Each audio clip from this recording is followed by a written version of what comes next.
It is now my great pleasure to introduce this year's recipient of the university's honorary doctorate in public affairs.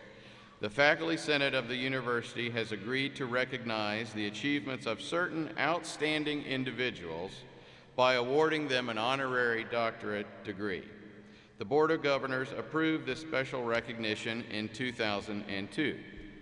In order to be nominated, a person cannot be a current member of the university faculty, staff, administration, or Board of Governors, nor can they be a serving elected official. Although individuals with nationwide and worldwide recognition are not excluded, preference is given to distinguished candidates who have not already been widely recognized and honored. A faculty committee selects the honorees, which in turn are approved by the Board of Governors. It is our great pleasure to recognize our 14th recipient this afternoon. Dr. Paula Kemp, Distinguished Professor of Mathematics, will present the candidate.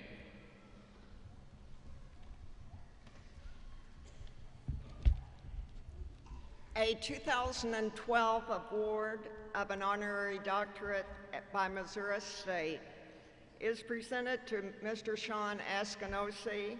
The degree is the honorary doctorate of public affairs.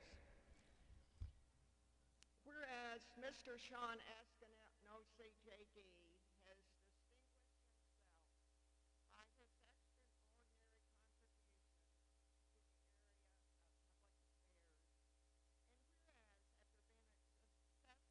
contributions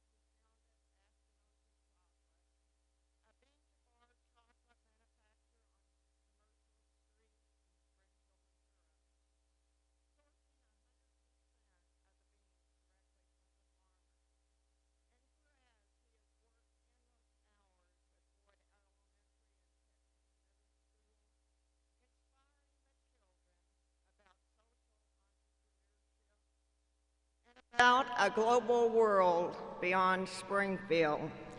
Whereas Cocoa honors a neighborhood outreach of Askinosie Chocolate is an 18-month-long cooperative learning project for high school juniors who learn about the bean-to-bar philosophy and gain exposure to different cultures and global business experiences.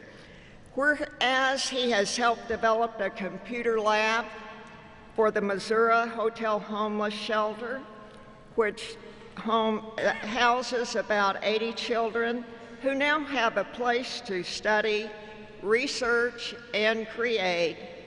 Whereas Women from the Victory Missions Women's Shelter, a shelter and educational program housing women in need, are employed by Askinosie Chocolate, and they use the money made for field trips and to create special projects to help others in need. And whereas he's a community leader, an entrepreneur, a role model, and an inspiration to students and others. Therefore, be it resolved that the Board of Governors confer the degree of Doctor of Public Affairs to Mr. Shawn Askinosie today for his extraordinary achievements in the area of public affairs.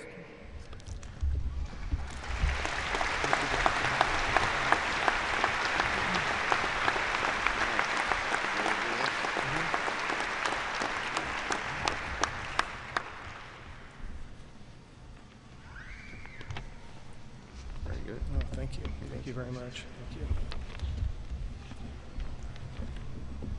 Take a drink of water. I'll need this for an hour. Just kidding. Thank you so much for this honor. Things were pretty bleak for me my senior year in college. I didn't go to my graduation ceremony because at the time of the ceremony there was uncertainty if I would be graduating. My ability to beg my Japanese 4 teacher into a D from an F was the holdup. And my dreams of law school were dashed earlier that year when I received my LSAT score in the mail. I remember it like it was yesterday. I opened the letter and looked nervously for the score, and my first thought was that the numbers had been transposed. I actually turned the paper upside down, thinking that it would make more sense, but it didn't. I was rejected from 11 law schools, and my job interviews that year were not going very well either.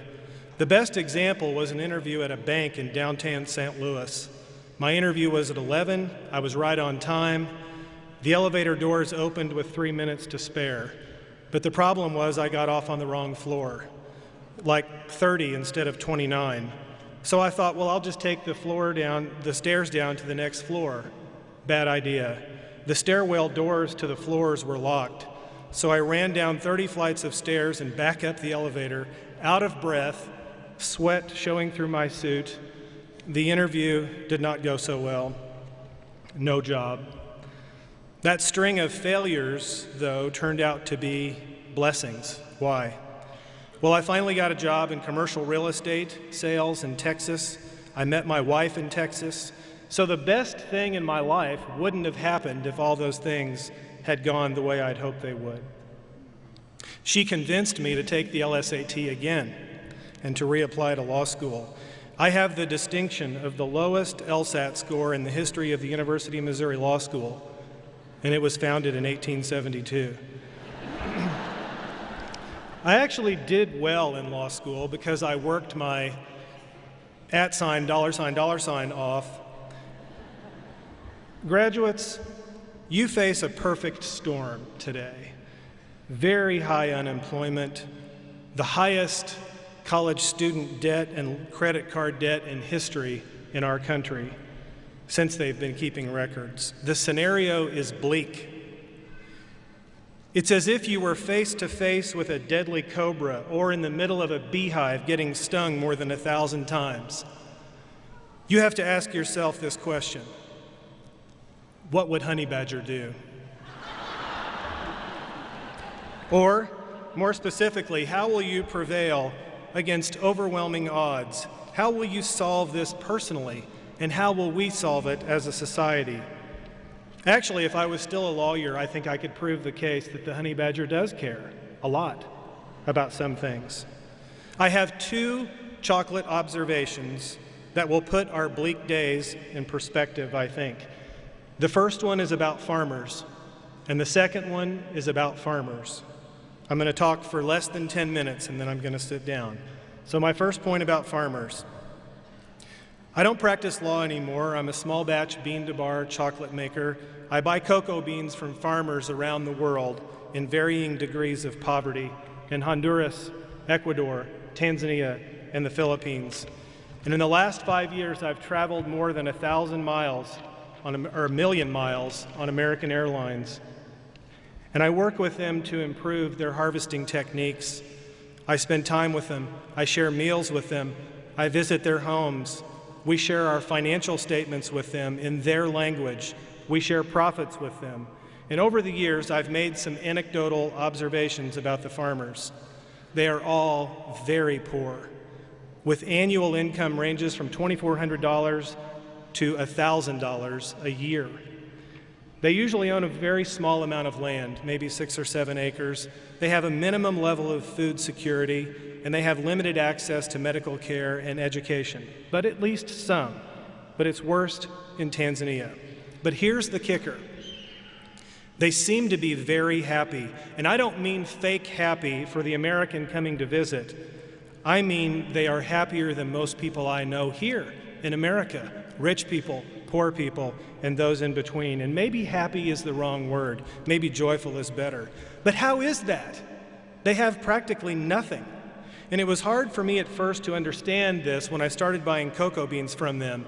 You mean I can't just fly in as the white American guy and pay their asking price and get the deal done and make it happen? No, because guess what? They don't, and this is a broad brush here, care much about getting ahead. the way we do. They don't want to buy a bass boat or a bigger house or a house at the lake or make more money on cocoa so they can buy a flat screen for their media room. And this was shocking to me at first. Yes, they want food and shelter and medical care and education for their children, but it's not the same. I now find it refreshing. I have learned from it. They have changed me. They have rubbed off on me. Now, don't get me wrong. I still get mad when my DVR cuts off the ending to The Real Housewives of New Jersey, or I get ticked when I find out that my new MacBook Air doesn't have an Ethernet port. But the point is, I'm making progress. But here's what I'd like to know. Why don't they have missionaries from Africa coming over here? We have all these churches and missionaries going over there and doing great things, I might add. But what about sending them this way to teach us some things? They have something that we've lost and we need right now. I don't want to go to Africa to fix them. I want to go to Africa to fix me. And here are 3 common traits I've found among joyful farmers. Prescriptions that I think will help get us through these bleak days. They have strong relationships, real relationships, not based on Facebook. They depend on their neighbors. Every day, one neighbor gathers up all the cell phones in the village, and yes, they have cell phones and no electricity, gathers them up, and he rides on a bike for 2 hours into town to charge his neighbor's batteries up. They take turn grazing each other's cattle by the roadside. Families are very close, both in proximity and relationship, and they depend on family to survive. The grandparents are in one mud hut over, and the aunt and uncle and cousins may be in the next mud hut. But the point is they're together.